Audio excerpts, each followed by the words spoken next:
Kuyintokozo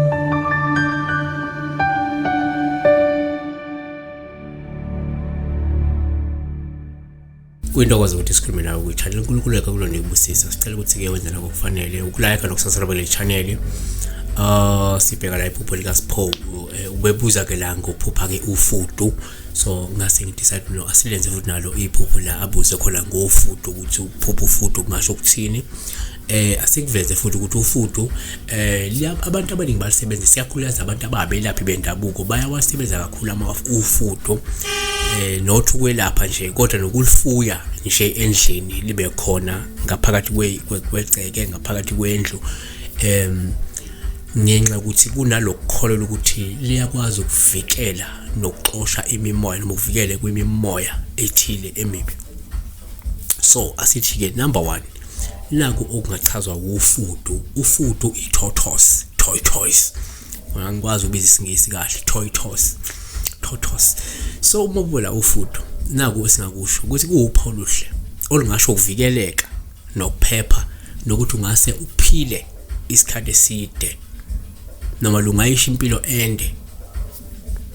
Number 2, uma ububa ufudu uphawu oluhle olungasho ukuthi izinhlelo zakho zizophumelela, kepha-ke ngemuva kwesikhathi eside sokuzikhandla nokuzimisela.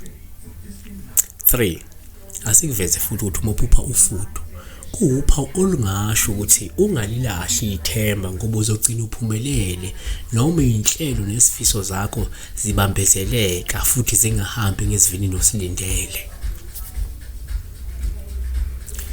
4, uma uphupha ufudu singakuthatha njengophawu oluhle uma ubona amaqanda noma izimfudu ezisanda kuchanyuselwa.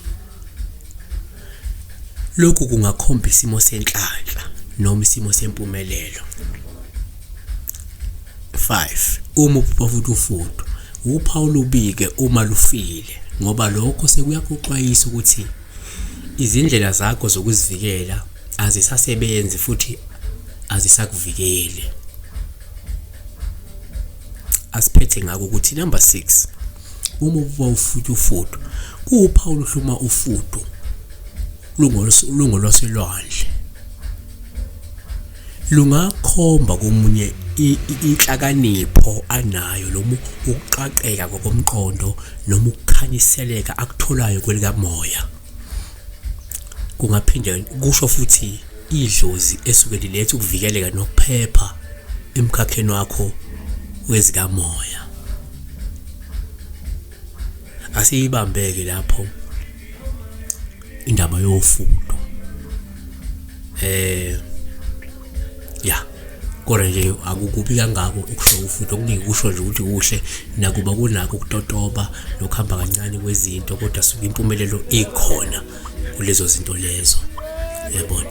May God bless you.